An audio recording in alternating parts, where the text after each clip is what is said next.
Hello student, तो हमने पीछे के लेक्चर में आपका सर्कुलर मोशन की बात किया था, जिसमें से फर्स्ट पार्ट में हमने क्या किया था कि आपकी थ्योरी के बारे में बात कर ली थी। ठीक है, नेक्स्ट लेक्चर जो उसका हुआ था उसमें न्यूमेरिकल्स कुछ किए थे, वही थ्योरी से रिलेटेड जो हमने पीछे फर्स्ट लेक्चर में हमने पढ़ा था। ठीक है, तो अब यहाँ पर क्या होगा कि थर्ड लेक्चर की बात कर रहे हैं, इसमें से कुछ जो बचा हुआ पोर्शन है, जैसे मैंने पीछे जो पढ़ाया था उसके बारे में एक बार आपसे बात कर लेता हूँ कि क्या क्या मैंने पढ़ाया।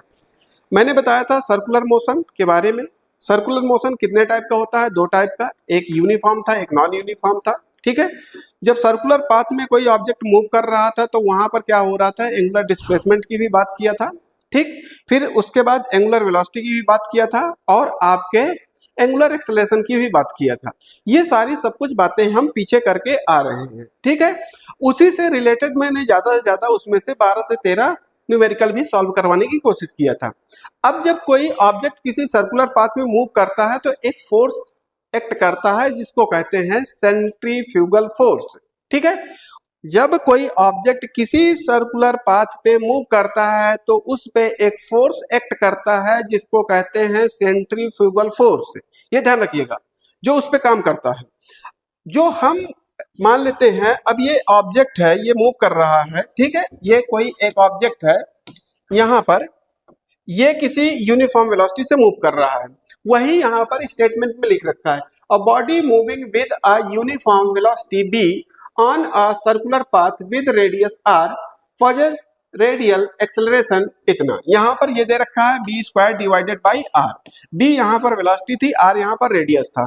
तो मैंने कहा कि ये ऑब्जेक्ट मूव करते करते यहाँ पर पहुंच गया। थोड़ी देर के बाद मैंने देखा तो मैंने कहा इसमें एक बाहर की तरफ, मैंने कहा इसमें एक फोर्स एक्ट करता था जिसको कहते थे सेंट्रीफ्यूगल फोर्स। ये सेंट्रीफ्यूगल फोर्स लग रहा था। ठीक, सेंट्रीफ्यूगल फोर्स, इसी को कहते थे फॉल्स फोर्स। यही फॉल्स फोर्स था और इसी को हम क्या कह देते थे, आपका स्यूडो फोर्स। इसी को स्यूडो फोर्स भी कहते हैं। ठीक, अब इसको बैलेंस करने के लिए, जैसे मैं किसी गोल चक्कर चौराहे पे क्या कर रहा हूं, घूम रहा हूं, या किसी टर्न पे मैं मतलब मोड़ रहा हूं, तो जनरली मैं क्या करता हूं, अपनी गाड़ी को अंदर की तरफ टिल्ट करवा लेता हूं। तो क्यों टिल्ट करवाया? क्योंकि बाहर की तरफ एक फोर्स लग रहा था, इसी को बैलेंस करने के लिए मैंने अंदर की तरफ एक एक्शन लिया। ठीक है, अंदर की तरफ मैंने एक्ट किया अपने को टिल्ट करवा के, मतलब अंदर की तरफ मैं एक फोर्स दे रहा हूं जिसको कहते हैं सेंट्रीफ्यूगल फोर्स, सेंट्रीपिटल फोर्स। ये इसको कहते हैं सेंट्रीपिटल फोर्स, और ये आपका रियल फोर्स होता है। जैसे वो फॉल्स फोर्स था तो ये रियल होता है। क्यों रियल है? क्योंकि इसके लिए हम खुद एक्ट कर रहे हैं। इसके लिए कोई भी एक्ट नहीं कर रहा था, ये अपने आप से जनरेट हुआ था, ये दिखाई नहीं दे रहा था। ठीक है, आपका सेंट्रीपिटल फोर्स की बात करूं तो वो सच में जो बॉडी है उसके साथ वो क्या कर रही होगी, एक्ट कर रही होगी। जैसे मैं गाड़ी चला रहा हूं, किसी मोड़ पे क्या कर रहा हूँ, मैं थोड़ा सा टिल्ट करवाऊंगा अपने आप को, किस लिए? उस फोर्स को बैलेंस करने के लिए। तो यहां पर अगर मैं फोर्स की बात करता हूं तो फोर्स का फॉर्मूला होता है m इंटू ए। अब v वेलोसिटी से m मास की बॉडी मूव कर रही है रेडियस r के सर्कुलर पाथ पर। तो यहां से अगर बात करें तो एफ सी इक्वल टू आ जाता है m into v square divided by r. तो यहां से अगर बात करें तो ए सी सेंट्रीपिटल फोर्स वो होता है v square divided by r. इसी को कह देते हैं रेडियल एक्सेलरेशन भी कह देते हैं, क्योंकि ये ऑलवेज सेंटर की तरफ होगा। ठीक है, तो रेडियस के अलोंग है तो इसको क्या कह देते हैं, रेडियल एक्सेलरेशन भी कह देते हैं। ठीक है, आगे इस प्रकार के क्वेश्चंस आएंगे। तो आपको यहाँ पर जो चीजें ध्यान रखने वाली है, अगर उसकी बात कर ले तो आपका जो सेंट्रीपिटल फोर्स है, सेंट्रीपिटल फोर्स वो always equal to the centrifugal force होना चाहिए, सेंट्रीफ्यूगल फोर्स के बराबर होना चाहिए। ऐसा क्यों है? अगर मान लेते हैं इसमें से ये ज्यादा हो गया तो बॉडी कहाँ की तरफ चली जाएगी, बाहर की तरफ चली जाएगी। अगर ये ज्यादा हो गया अंदर वाला तो कहाँ बॉडी चली जाएगी, अंदर की तरफ गिर जाएगा। इसका मतलब उतना ही फोर्स लगाना है जितना आपको बाहर की तरफ फोर्स लग रहा था, उतना ही अंदर की तरफ लगाएंगे तो आपकी गाड़ी बैलेंस रहेगी। किसी भी तरफ का फोर्स अगर ज्यादा हो गया तो आपकी गाड़ी क्या हो जाएगी, अनबैलेंस्ड हो जाएगी और आप गिर जाएंगे। इसका मतलब उतना ही फोर्स एक्ट करना है जितना बाहर की तरफ लग रहा है। ठीक, नेक्स्ट अगर मैं बात करता हूं अब जैसे यही आप जो बात कर रहे थे गोल चक्कर चौराहा, ठीक, इसमें क्या है, प्लेन रोड है, एकदम से प्लेन रोड है, तो वहां पर कितनी मिनिमम वेलोसिटी होना चाहिए रेडियस के अलोंग, उसकी बात कर ले। वही मोड़ने के लिए वेलोसिटी क्या होता है, जितनी वेलोसिटी मैं सीधे पाथ में जा रहा होता हूं, मान लेते हैं 90 किलोमीटर पर आवर की स्पीड से जा रहा हूं, अगर उतनी ही वेलोसिटी से मैं क्या कर जाऊं, किसी गोल चक्कर चौराहे पे आपका मोड़ने लगूं, तो क्या हो जाएगा, गिरने के चांसेस वहां पर बढ़ जाएंगे। तो वो कितना होना चाहिए, कितनी रेडियस है, उसके हिसाब से उसकी वेलोसिटी को हम काउंट करते हैं यहाँ पर। तो यहाँ पर लिखा हुआ है मोशन ऑफ अ कार, कोई कार है जो कि किसी motion of a car on a level road, level road का मतलब एकदम से प्लेन रोड की बात कर रहा है, ठीक है, लेवल रोड का मतलब हो गया प्लेन रोड। तो वही यहाँ पर डायग्राम बनाने की मैंने कोशिश किया है, ये देखिए ये एकदम से लेवल रोड पर है, तो ये क्या कर रहा होगा, इसका एक बेट नीचे की तरफ काम कर रहा होगा mg, इसका बेट नीचे की तरफ काम कर रहा होगा mg, ऊपर की तरफ क्या लग रही होगी, एक रिएक्शन, और यहाँ पर ये क्या कर रही है, v वेलोसिटी से मूव कर रही है, v वेलोसिटी से मूव कर रही है, मतलब इस वेलोसिटी का मैग्नीट्यूड कांस्टेंट है, क्योंकि यहाँ पर अगर बात करें आपका यूनिफॉर्म वेलोसिटी होनी चाहिए, यूनिफॉर्म वेलोसिटी, ठीक है, यूनिफॉर्म वेलोसिटी है। तो यहां से अगर बात करें यूनिफॉर्म वेलोसिटी से मूव कर रहा है, तो ये inner portion of the road हो गया, ये outer portion of the road हो गया, और गाड़ी मेरी यहाँ पर चल रही है, ठीक है। तो अब इसके हिसाब से कुछ फैक्टर्स पे ये डिपेंड करता है। तो दीज फोर्स, अगर यहाँ पर बात करें when a car moves on a level road, 3 primary forces are acting on the car. अब 3 प्राइमरी फोर्स एक्ट करेंगे, एक इसका बेट नीचे की तरफ काम करेगा, ये रोड इस पर एक रिएक्शन लगा रही होगी, एक अंदर की तरफ क्या लग रहा होगा, इसमें सेंट्रीपिटल फोर्स लग रहा होगा। तो वही बात यहां पर अगर बात करें तो दे रखा है, दीज फोर्सेस आर, पहला उस गाड़ी का बेट जो मैंने कहा नीचे की तरफ लग रहा होगा, दूसरा उसकी नॉर्मल रिएक्शन, जो रोड उस पर नॉर्मल रिएक्शन लगा रही होगी, ठीक है, और तीसरा एक प्रकार से फ्रिक्शनल फोर्स की बात कर रहा है, फ्रिक्शनल फोर्स। तो हमें इतना फ्रिक्शनल फोर्स पे ध्यान नहीं देना है, डायरेक्टली हमें अगर यहाँ से बात करें तो मैं यहाँ पर बात करूंगा कि जो मेरे पास मिनिमम वेलोसिटी होनी चाहिए, मिनिमम वेलोसिटी की अगर मैं बात करता हूं तो वो एक प्रकार से मैक्सिमम कितना आ सकती है आपकी, म्यू एस आर और जी। यहां से अगर बात करें, अब देखिएगा म्यू म्यू पे क्यों डिपेंड कर रहा है, मान लेते हैं अभी यहां पर बारिश नहीं हुई थी, रोड पे एकदम से ड्राई थी, ठीक है, यही गाड़ी क्या कर रही थी, आराम से जा रही थी, आराम से जा रही थी, पानी बरस गया, रोड का फ्रिक्शन क्या हो गया, एक प्रकार से कम हो गया, ठीक। जैसे ही रोड पर पानी आया तो जनरली क्या हो जाता है, फ्रिक्शन की वैल्यू कम हो जाती है, ठीक है, तो क्या करेगी गाड़ी, फिसल करके गिरने की कोशिश करेगी। तो अब क्या होगा, ये अब उसी पे डिपेंड करेगा एक प्रकार से कि फ्रिक्शन कॉफिशिएंट की वैल्यू कितनी है, मुझे कितनी वेलोसिटी देनी पड़े, मतलब कितनी वेलोसिटी से मूव करना चाहिए कि मेरी गाड़ी क्या करे, डिसबैलेंस ना हो। तो जब किसी प्लेन रोड पर चलते हैं, जब किसी प्लेन रोड पर चलते हैं तो ये भी ध्यान देना होगा कि उस रोड का फ्रिक्शन कितना है। जैसे ज्यादा ऊबड़ खाबड़ होगी तो आप ऑटोमेटिक क्या हो जाएगा, धीमे चलेंगे। बहुत स्मूथ रोड है तो कोशिश करते हैं कि बड़ा तेजी से जाएं, बट जब भी कहीं मोड़ मिलेगा तो आप क्या करते हैं, गाड़ी की स्पीड को ऑटोमेटिक कम कर लेते हैं, ठीक है। क्यों कम कर लेते हैं, आप जानते हैं अगर इसी स्पीड से गया तो बाहर की तरफ जो फोर्स लगने वाला है वो बाहर फेंक देगा। उसी को बैलेंस करने के लिए आपने एक तो क्या कर दिया, अपनी गाड़ी की स्पीड कम कर लिया और थोड़ा सा क्या किया, कोशिश किया, ठीक है। तो यहाँ पर फ्रिक्शन पे डिपेंड करेगा। वो आउटर, अगर मैं बात करता हूं, अगर आउटर पोर्शन होता तो अपने आप से इंक्लाइनेशन हो जाता। यहाँ पर आउटर पोर्शन इन मतलब एक प्रकार से ऊपर नहीं है, एकदम से स्मूथ जा रही है, एकदम स्मूथ रोड है, ठीक है, एकदम से प्लेन रोड है। जैसे मैंने कहा था आउटर पोर्शन क्या होता है, रोड का उठा हुआ था, इसमें आउटर पोर्शन उठा नहीं है। वो कहाँ हो सकता है, जब सिंगल बेड रोड हो तो वहां पर जनरली क्या हो जाता है कि एक पोर्शन को उठाया जा सकता है। अब मान लेते हैं कहीं पर हाईवे पे अगर मैं बात करता हूं तो एक पोर्शन कैसे उठाया जा सकता है, कुछ गाड़ी ऐसे जानी है, कुछ गाड़ी ऐसे जानी है, तो कैसे आउटर पोर्शन को उठा दूं। तो वहां पर रोड क्या होती है, एकदम से प्लेन होती है, तो वहां पर जो मैक्सिमम वेलोसिटी रिक्वायर्ड होती है वो इतनी वेलोसिटी ज्यादा देनी चाहिए, इससे ज्यादा वेलोसिटी नहीं देना चाहिए। इसका मतलब अगर मैं बात करता हूं तो मेरी जो वेलोसिटी है वो उस सर्कुलर पाथ के रेडियस पे भी डिपेंड करती है कि सर्कुलर पाथ का रेडियस कितना है। अगर बहुत ज्यादा रेडियस है तो आराम से आप स्पीड में जा सकते हैं, अगर रेडियस कम है तो गाड़ी की स्पीड जितना जैसे जैसे उस सर्कुलर पाथ की रेडियस कम होती जाएगी वैसे वैसे अपनी गाड़ी की स्पीड को क्या करना पड़ेगा, आपको कम करना पड़ेगा, तभी आप बैलेंस कंडीशन में रहेंगे। तो यहाँ पर ये थ्योरी को हमने समझने की कोशिश किया। नेक्स्ट अगर मैं बात करता हूं, वहीं पर अगर बात करें अब, रोड कुछ इंक्लाइंड है, रोड कुछ इंक्लाइंड है, इंक्लाइंड रोड में चल रहा है, तो इनर पोर्शन डाउन है, आउटर पोर्शन थोड़ा सा उठा हुआ है। वहीं पर अगर मैं बात करता हूं तो क्या होगा, इसमें एक इसका वेट डाउनवर्ड डायरेक्शन में काम कर रहा होगा, ये क्या कर रहा होगा अगर बात करते हैं आपका। अब वहां पर जब प्लेन रोड थी तो वहां पर क्या था, सेंट्रीपिटल फोर्स नहीं था भैया, अंदर की तरफ कोई फोर्स नहीं आ रहा था क्योंकि प्लेन रोड थी, ठीक। तो यहां से अगर बात करते हैं, यहां पर क्या हो जाएगा, एक नॉर्मल रिएक्शन काम कर रही होगी, तो इसका एक कंपोनेंट आ जाएगा, यहां से अगर बात करें mg cos theta, mg cos theta एक प्रकार से इसका एक कंपोनेंट निकल करके आ जाएगा, ठीक है। तो यहां से अगर बात करते हैं तो जितना उसका वेट होगा उसका एक कंपोनेंट निकल करके आता है mg cos थीटा।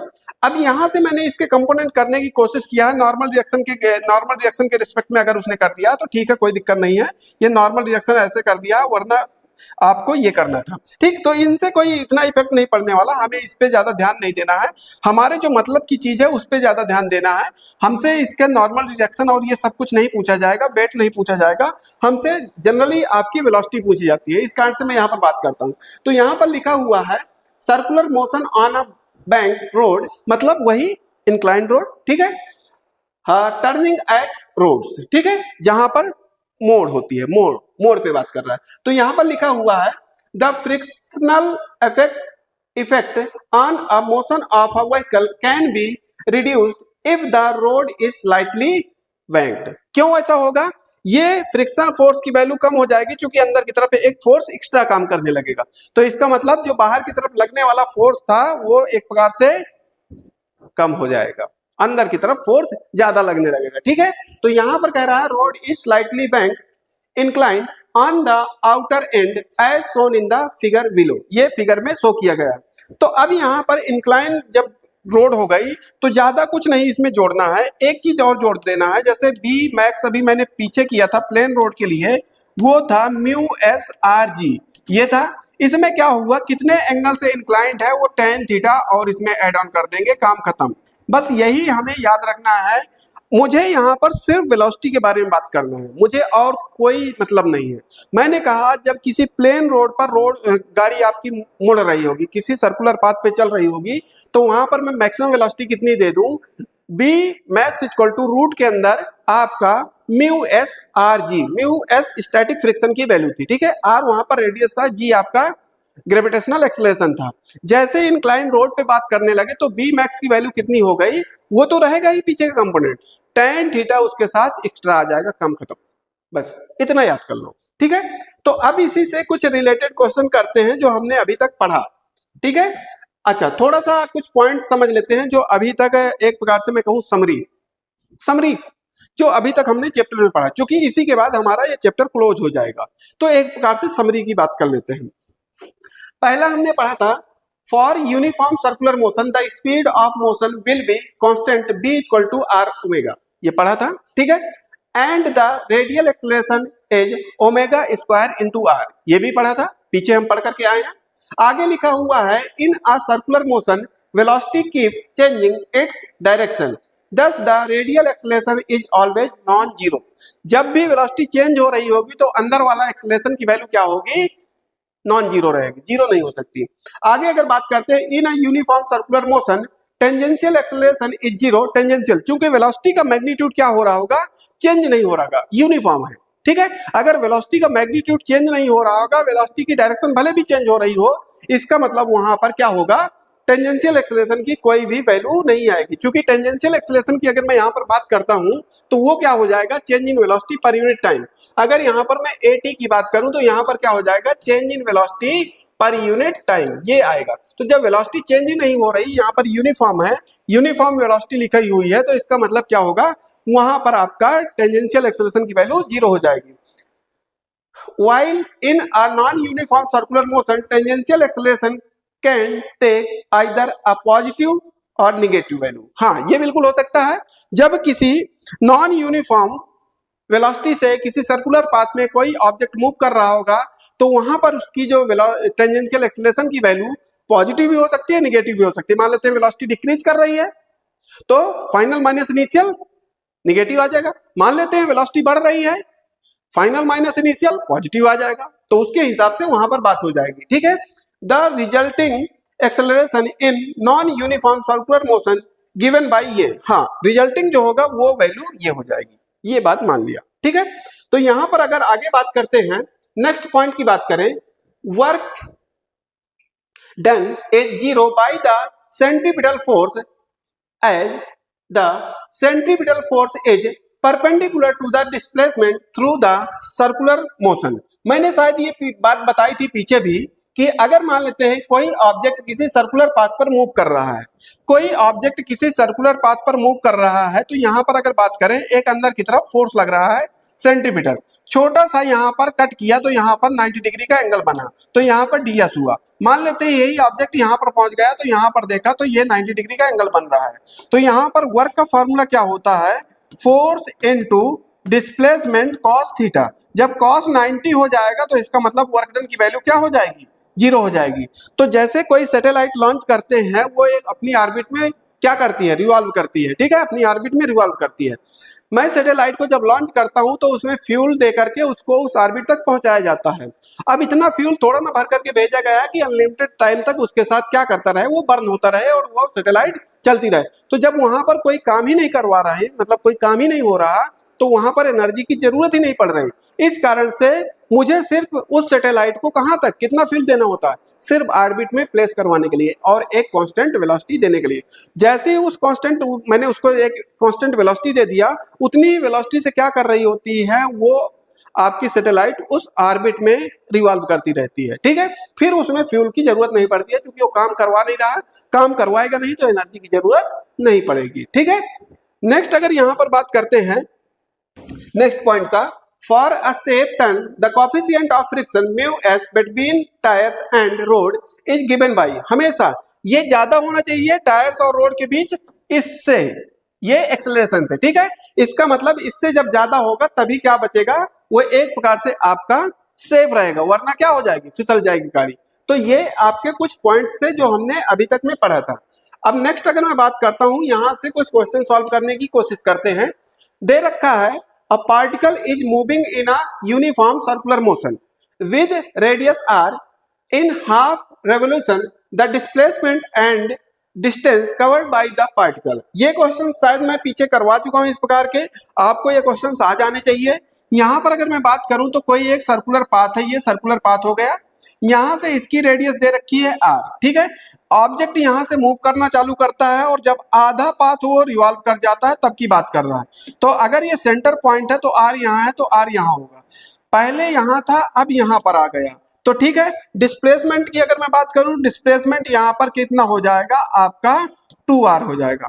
अगर मैं यहां पर डिस्टेंस की बात करता हूं तो एक्चुअल पाथ जो लेंथ की, एक्चुअल पाथ की लेंथ है उसी की बात करें तो टोटल अगर मैं बात करता तो 2 पाई r होता। सरकमफ्रेंस की वैल्यू कितनी होती, 2 पाई r, आधा है तो मैंने आधा कर दिया, तो यहां से क्या हो गया, एक प्रकार से पाई r हो गया, ठीक है। तो अब आपको ध्यान रखना होगा, आपको यहां पर ध्यान रखना होगा कि डिस्प्लेसमेंट पहले दे रखा है और डिस्टेंस बाद में दे रखा है। गलतियां सबसे ज्यादा यहीं पर हो जाती है। क्वेश्चन को हम पढ़ लेते हैं बट ध्यान से आंसर को टिक नहीं करते हैं कि कौन सा कब क्या है, ठीक है। तो उसके हिसाब से क्या हो जाता है, आपका क्वेश्चन गलत हो जाता है। तो ये गलतियां नहीं करनी है। क्वेश्चन को पहले आपको केयरफुली पढ़ना है।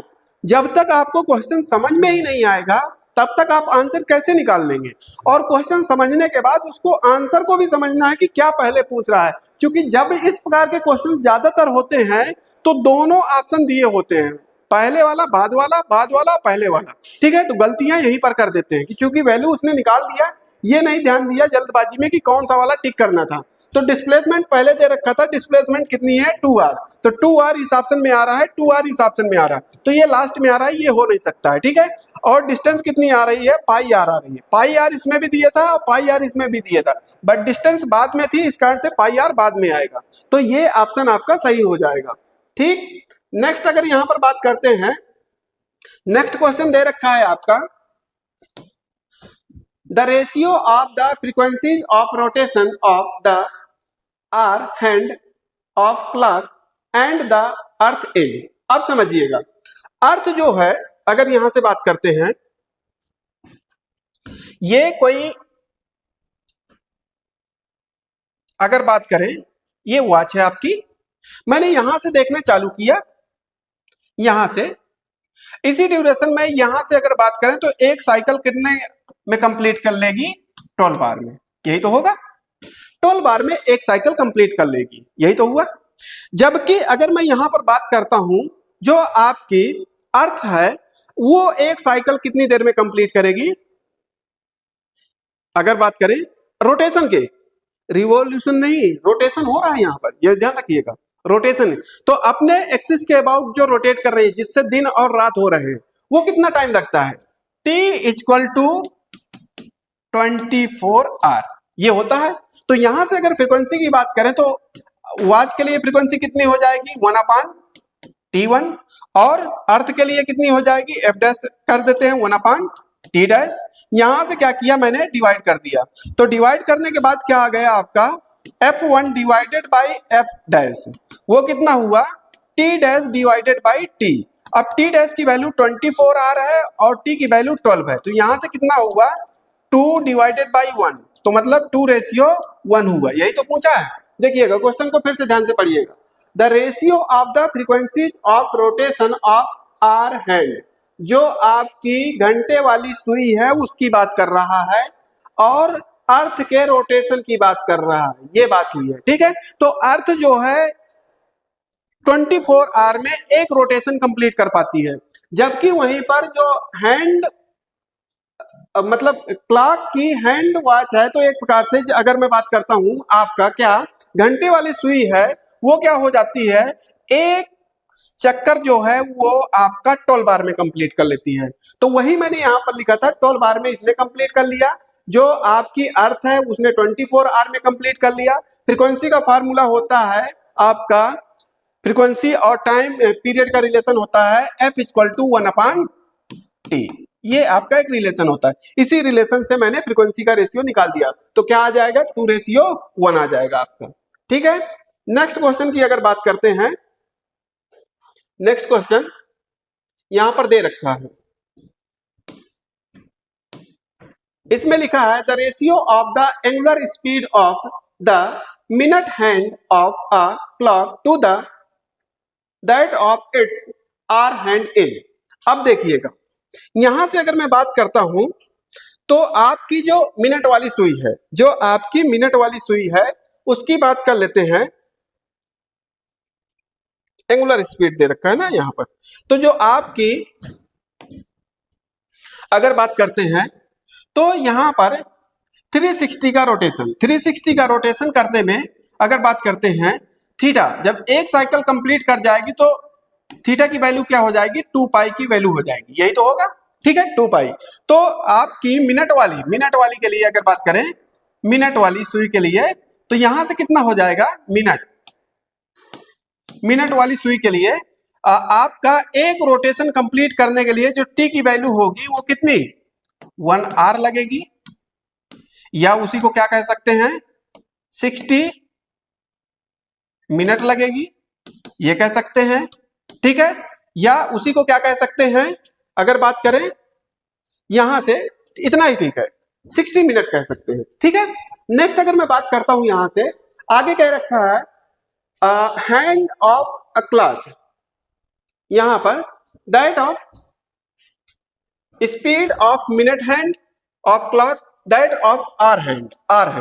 अब यहां से अगर थीटा इक्वल टू उसको 2 पाई जाना है, तो यहां से अगर बात करते हैं T1 की वैल्यू कितनी हो जाएगी? 12 आवर, यही तो हो जाएगा, ठीक है। तो इसके हिसाब से देख लेते हैं, वहां पर 1 आवर था, यहां पर 12 आवर था। तो एंगुलर स्पीड का फार्मूला क्या होता है? यहां से अगर बात करें आपका, इसको थोड़ा सा इरेज करते हैं, पहले डैश मान रखा है तो ओमेगा डैश, मिनट के लिए डैश मान रखा है, ठीक है। तो यहां से क्या हो जाएगा? थीटा डिवाइड बाई टी, यही तो होगा, D theta over D T. तो ये कितना हो गया? 2 पाई डिवाइडेड बाई 1 आवर, यही तो लिया। और यहां से क्या हो गया? ओमेगा 1 इक्वल टू थीटा की जगह कितना आ जाएगा? वही आपका 2 पाई, और टाइम कितना है? 12 बार, यही तो हुआ, ठीक। तो यहां से अगर बात करें तो इन दोनों को डिवाइड किया तो इन दोनों को डिवाइड कर देंगे, 2 पाई से 2 पाई क्या हो जाएगा, कैंसिल आउट हो जाएगा, और यहाँ से 12 डिवाइड बाई कितना हो जाएगा, 1 हो जाएगा। तो यहाँ से क्या हुआ, ये हुआ। जब आपकी सुई क्या करेगी, एक प्रकार से मिनट वाली 12 बार चक्कर लगा जाएगी, 12 टाइम से, तब आर वाली एक ही चक्कर लगा पाएगी। वही मतलब हुआ यहाँ पर, ठीक है। डायरेक्टली कोई कुछ हार्ड नहीं था, एकदम से आसान सा क्वेश्चन है। आपने ये फॉर्मूला पढ़ा था, D theta over D T. तो डी थीटा की वैल्यू कितनी है, 2 पाई है। एक साइकिल कंप्लीट करने में कितना एंगल हो जाएगा, 2 पाई हो जाएगा ना, ठीक है। तो वही आर वाली भी सुई कितना मूव कर जाएगी, 12 आर में एक साइकिल कंप्लीट कर पाएगी। तो वही एक साइकिल के लिए मैंने यहाँ पर ले लिया, तो यहां से देख लिया आंसर आपका आ गया, ठीक है। नेक्स्ट अगर मैं बात करता हूं,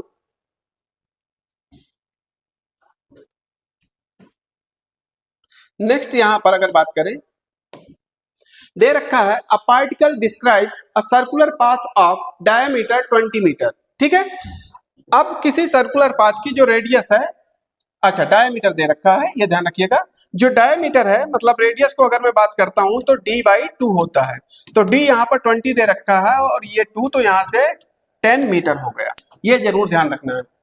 एवरी 2 सेकेंड, 2 सेकेंड में एक साइकिल कंप्लीट कर जाता है, यही तो हुआ।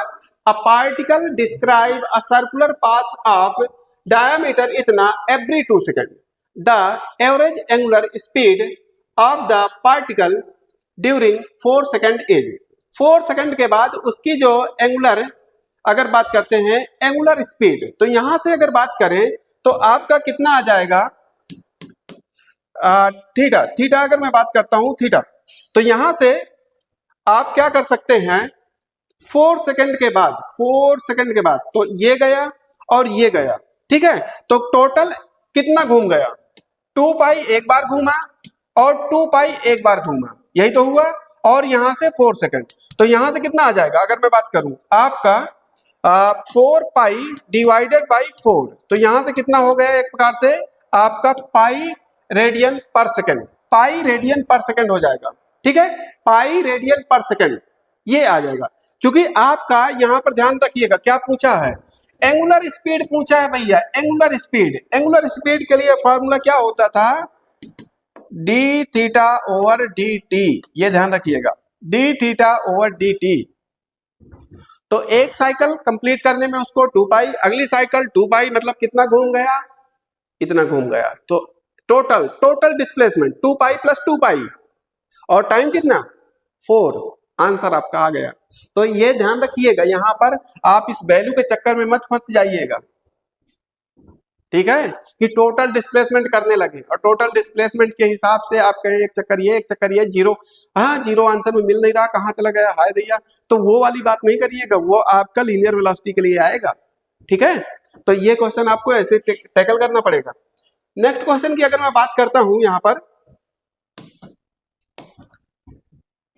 a car goes round a circular track of radius 50 meter with a speed of इतना, द एंगुलर स्पीड इज। अब यहां पर थोड़ा सा आपको डेटा पे ध्यान देना पड़ेगा। यहां पर क्या दे रखा है, रेडियस दे रखा है आपको 50 मीटर और v दे रखा है आपको 25 मीटर। एक रिलेशन पढ़ा था, omega equal to v divided by r, ये अगर रिकॉल करें अभी भी लिखा था मैंने पीछे, ठीक है। तो यहां से क्या हो जाएगा, आपका v की वैल्यू कितनी है, यहां से 25 डिवाइडेड बाई आर कितना है 50, तो यहां से काटा तो कितना हो जाएगा 0.5 रेडियन पर सेकेंड, ये आंसर आ जाएगा। तो यहां से अगर बात करें तो पहला ऑप्शन सही हो जाएगा। एकदम से वन लाइनर टाइप के क्वेश्चन है, अगर थोड़ा सा दिमाग लगाया और आपके क्वेश्चन इसी प्रकार के पूछे जाते हैं। आप लोग ज्यादा टफ क्वेश्चन के चक्कर में नहीं पड़ जाइएगा कि बहुत लंबी चौड़ी आपको क्या दिए हो, एक प्रकार से क्वेश्चन की लैंग्वेज दी हो और आंसर ऐसे ही निकलना हो। क्योंकि आप जब भी तैयारी करने निकलते हैं, मैंने कई बार आप लोगों को कहा कि आप पहले अपने नंबर ऑफ क्वेश्चन और टाइम का रेशियो तो निकालिए। एक क्वेश्चन को 45 सेकंड से 48 सेकंड मिल रहे हैं और उस टाइम पीरियड में ऐसे ही क्वेश्चन सॉल्व हो सकते हैं। इस कारण से ज्यादातर ऐसे ही क्वेश्चन की प्रैक्टिस आपको करनी है। तो नेक्स्ट अगर बात करते हैं, a particle moves in a circular path of radius 10 centimetre, 10 centimetre की रेडियस दे रखा है, ठीक है। तो r इक्वल टू कितना दे रखा है, 10 सेंटीमीटर दे रखा है, 10 सेंटीमीटर ये दे रखा है, और कह रखा है with a constant speed of 10 centimetre पर सेकंड, और b इक्वल टू दे रखा है 10 सेंटीमीटर पर सेकंड ये दे रखा है। और यहां से क्या पूछा है, इट्स एक्सेलरेशन इज, एक्सेलरेशन क्या हो जाएगा, A C equal to B square divided by R, कुछ ऐसे ही तो पढ़ा था। तो यहां से 10 का स्क्वायर डिवाइडेड बाई कितना 10, अब यहां पर भी सेंटीमीटर था, यहां पर भी सेंटीमीटर था, इस कारण से मैंने कर दिया, वरना मैं क्या करता, पहले मीटर में इसको कन्वर्ट करने की कोशिश करता। क्योंकि दोनों में सेंटीमीटर है कोई दिक्कत नहीं, तो यहां से क्या आ जाएगा 10 सेंटीमीटर पर सेकंड का स्क्वायर, ये आपका आंसर हो जाएगा। तो यहां से ये वाला आपका आंसर सही हो गया, ठीक है। नेक्स्ट अगर मैं बात करता हूं, नेक्स्ट क्वेश्चन दे रखा है आपका, a car is moving with speed of 30 meter per second, कोई कार है जो कि 30 मीटर पर सेकंड की स्पीड से किसी सर्कुलर पाथ पर मूव कर रही है, ठीक है, on a circular path of radius 500 meter, और उस सर्कुलर पाथ की रेडियस जो है वो कितनी दे रखी है, यहां से देख लेते हैं। यहां से b कितना दे रखा है, 30 मीटर पर सेकंड दे रखा है, और यहां से अगर बात करते हैं आपको दे रखा है रेडियस आपका 500 मीटर दे रखा है, यही तो कहा है, its speed is increasing at the rate of 2 meter per second. अगर मैं यहां से बात करता हूं तो टेंजेंशियल एक्सेलरेशन दे रखा है 2 मीटर पर सेकंड स्क्वायर, इस रेट से उसकी जो वेलोसिटी है वो इंक्रीज भी कर रही है, ध्यान रखिएगा। तो आगे कह रखा है the acceleration of the car is, तो नेट एक्सेलरेशन ए नेट, अगर इसकी बात करता हूं तो इसकी वैल्यू होती है ए टी का स्क्वायर प्लस ए सी का स्क्वायर, तो यहां से ए नेट यहां से रख सकते हैं, ये 2 दे रखा था 2 का स्क्वायर, प्लस यहां से अगर बात करते हैं एसी, एसी की वैल्यू अगर बात करें तो AC equal to B square divided by r था, तो ये 3 का वो 30 का स्क्वायर डिवाइड बाई 500 यही तो था, तो यहां से क्या आ जाएगा 9/5 आ जाएगा, ठीक है। तो यहां से 9/5 हो गया, ठीक। अब यहां से अगर बात करते हैं 9/5 यही तो होगा, हाँ यही होगा का होल स्क्वायर, का होल स्क्वायर भी तो करना है, हाँ होल स्क्वायर भी करना है। तो यहां से आपका कितना आ जाएगा, एक प्रकार से 4, और ये हो जाएगा 81, ये कितना हो जाएगा आपका 25। तो यहां से अगर बात करें तो आपका 25 से इसको क्या किया मल्टीप्लाई किया, तो आपका 181 डिवाइडेड बाई 5, 181।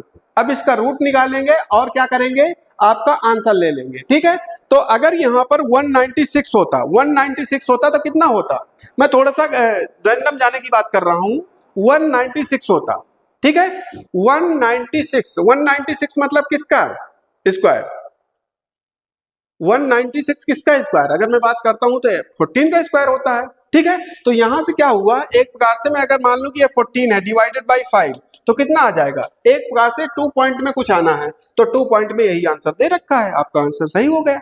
मैंने एग्जैक्ट बात ही नहीं किया, मैंने कहा कि मान लेते हैं 196 होता, क्योंकि 181 दे रखा है रूट के अंदर, और मैंने 196 मान करके किया है, 196 मान करके किया तो 14 आया, 14 का मतलब यहां से अगर डिवाइड करता तो यहां से 2.8 आता, ठीक है। तो वही तो वैल्यू बढ़ करके आ रही थी, तो यहां पर आंसर कितना है 2.7 दे रखा है। इसका मतलब आपको, क्योंकि आपको कैलकुलेटर भी अलाउ होता है तो कोई दिक्कत नहीं होगी इस प्रकार के कैलकुलेशन को करने में, इस कारण से।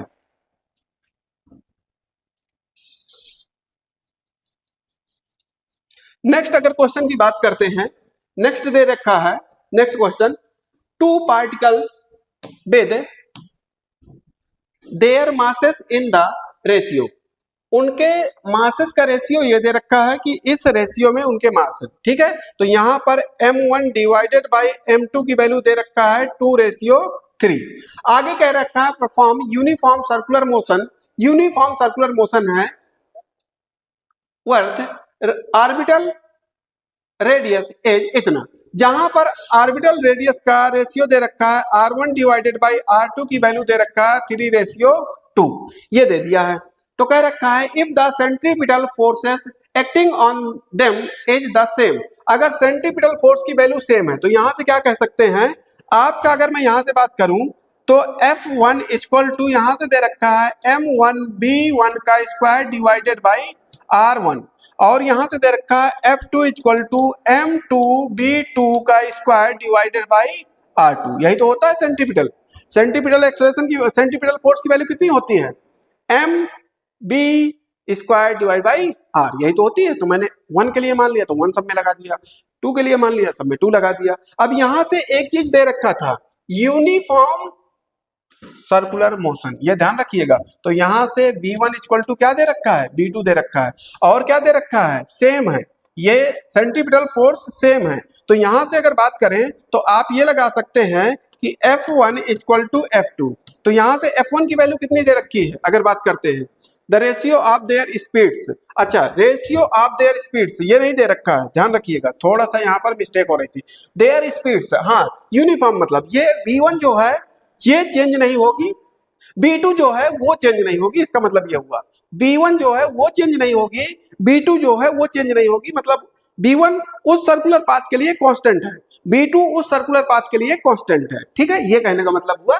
तो यहां से अगर बात करते हैं, आप इक्वेट कर सकते हैं यहां से m1 b1 का square divided by r1 equal to m2 b2 का स्क्वायर डिवाइडेड बाई r2, ये कर दिया। यहां से अगर बात करें, ले आते हैं अपने हिसाब से, मुझे b1 b2 का रेशियो चाहिए तो इसको उधर ले जाते हैं, डिवाइड करते हैं। तो यहां से b1 डिवाइडेड बाई b2 का होल स्क्वायर आ जाएगा, क्योंकि इसका भी स्क्वायर है इसका भी स्क्वायर है, इसके नीचे आया। यहां पर क्या हो जाएगा? m2 बचेगा और m1 नीचे चला जाएगा, r1 ऊपर चला जाएगा और r2 नीचे रह जाएगा। तो यहां से क्या हो जाएगा भैया?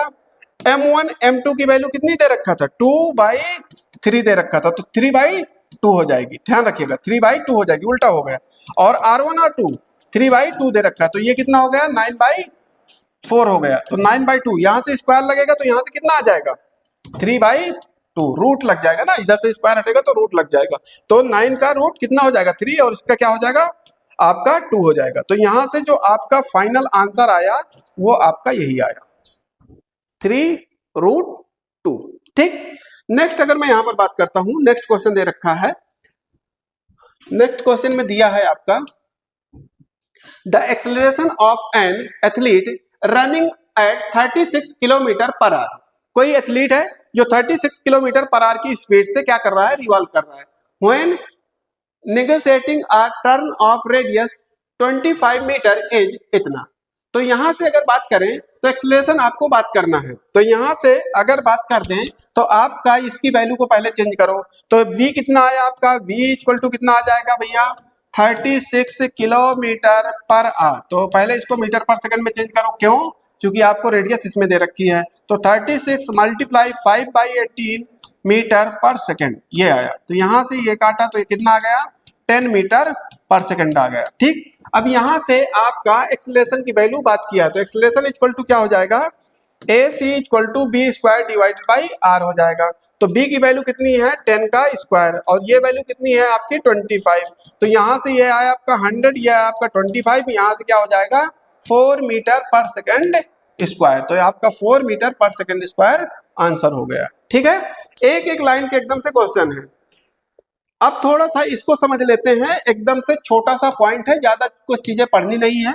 जब मैंने क्या किया, एक रस्सी पे एक स्टोन को बांधा और ऐसे घुमाना चालू कर दिया, तो एक समय वो बॉटम पॉइंट पे जा रहा होगा स्टोन, और एक समय पे टॉप पॉइंट पे जा रहा होगा। ठीक है, तो उस हिसाब से टॉप पॉइंट पे भी कुछ ना कुछ वेलोसिटी होगी, अगर वेलोसिटी ना होती तो धड़ाम से नीचे आ जाता। तभी तो वो सर्कुलर पाथ को कंप्लीट कर रहा है। वही यहाँ पर कहना चाह रहा है कि कोई एक रस्सी पे मैंने क्या किया, एक स्टोन को बांधा है और घुमाना चालू कर दिया, तो अलग अलग पोजीशन पे ये आएगा। जब अलग अलग पोजीशन पे आ रहा है तो उसके हिसाब से मुझे अलग अलग पोजीशन पे इसकी वेलोसिटी बतानी है और आपको टेंशन बताना है। तो सिंपल सा आपको मैं यहाँ पर लिख रहा हूं, tension eight point A. Tension eight point A, जो रस्सी का टेंशन होगा वो 0 होगा पॉइंट ए पर, कोई टेंशन नहीं लगेगा। ठीक है, अगर टेंशन लग रहा हो तो धड़ाम से नीचे जाता। ठीक, अब यहां पर अगर बात करते हैं, आपका हो जाएगा यहां पर ये बी पॉइंट या डी पॉइंट, बी या डी। अब यहां पर वेलोसिटी की बात कर देते हैं, वी ए इक्वल टू कितना हो जाएगा? आर जी, रूट के अंदर। ठीक है, इतनी मिनिमम वेलोसिटी चाहिए ही चाहिए, तभी वो सर्कुलर पाथ को कंप्लीट कर पाएगा। ये पॉइंट ए के लिए मैंने लिख दिया। पॉइंट बी और डी के लिए यहां पर लिख देता हूं वी बी या डी, कुछ भी कह सकते हैं। इसकी वैल्यू हो जाएगी रूट के अंदर 3rg। ठीक, और यहां पर टेंशन जो हो जाएगा टी बी या डी, वो हो जाएगा 3 mg के बराबर, जो एक्चुअल उस स्टोन का वेट है उसका 3 गुना। ठीक, नेक्स्ट अगर मैं बात करता हूं बॉटम पॉइंट पे सी पॉइंट के लिए, तो BC की वैल्यू हो जाएगी रूट का 5Rg। ठीक, और यहां पर जो टेंशन हो जाएगा TC इक्वल टू वो हो जाएगा 6 mg। तो इनको याद करने का एक आसान सा तरीका है, टॉप पॉइंट पे टेंशन 0, मिड पॉइंट पे 3 mg और बॉटम पॉइंट पे 6 mg। मतलब आगे जैसे जैसे बढ़ता जा रहा है, तो जैसे ही टॉप पॉइंट से मिड पॉइंट पे आया तो 3 गुना बढ़ गया, अब जैसे ही नीचे पहुंचेगा तो 3 गुना और बढ़ जाएगा, एक प्रकार से 6 mg हो जाएगा। जहां पर वेलोसिटी की बात है तो वेलोसिटी टॉप पॉइंट पे रूट के अंदर Rg आ जाएगी, फिर मिड पॉइंट पे 2Rg मैंने उसमें और ऐड कर दिया तो क्या हो गया, रूट के अंदर 3Rg हो गया। ठीक है, जैसे ही टॉप बॉटम पॉइंट पे आया तो उसमें 3Rg में मैंने 2Rg और ऐड कर दिया तो 5Rg हो गया, रूट के अंदर क्या हो गया, 5Rg हो गया। तो एकदम से ऐसे ही याद रखिएगा, क्योंकि वहां पर क्वेश्चन कैसे देगा कि किसी सर्कुलर पाथ, कोई स्टोन है जिसका वेट ये है, उसको मुझे क्या करना है, इस रेडियस का एक सर्कुलर पाथ कंप्लीट करना है, तो मिनिमम वेलोसिटी कितनी होनी चाहिए बॉटम पॉइंट पर। तो आप कुछ नहीं करेंगे, सीधे आप ये वाला फार्मूला लगाएंगे और आंसर ले लेंगे। ठीक है, कुछ नहीं, एकदम से आसान सा क्वेश्चन बनता है। अगर आपको ये पॉइंट याद है, ये यहाँ के ये पॉइंट याद है जो मैंने लिखा है, तो आसानी से एक क्वेश्चन आपका सॉल्व हो सकता है। तो आपका यहीं पर ये सर्कुलर पोर्शन वाला कंप्लीट होता है। अब नेक्स्ट लेक्चर जो हमारा होगा वो प्रोजेक्टाइल का होगा, प्रोजेक्टाइल मोशन, उसको भी कोशिश करेंगे 2 से 3 लेक्चर में कंप्लीट करने की। ठीक है, तो आप सभी लोग ये वीडियो आप देखिए, और जो भी नोट्स की जिसको जरूरत है वो हमारा Telegram channel crack merchant navy नाम से है, उसको ज्वाइन करिए और वहां से अपने नोट्स को डाउनलोड करिए। नंबर ऑफ क्वेश्चन प्रैक्टिस के लिए भी वहीं से आप लोग डाउनलोड कर सकते हैं। ठीक है, आज के लिए इतना ही रखते हैं।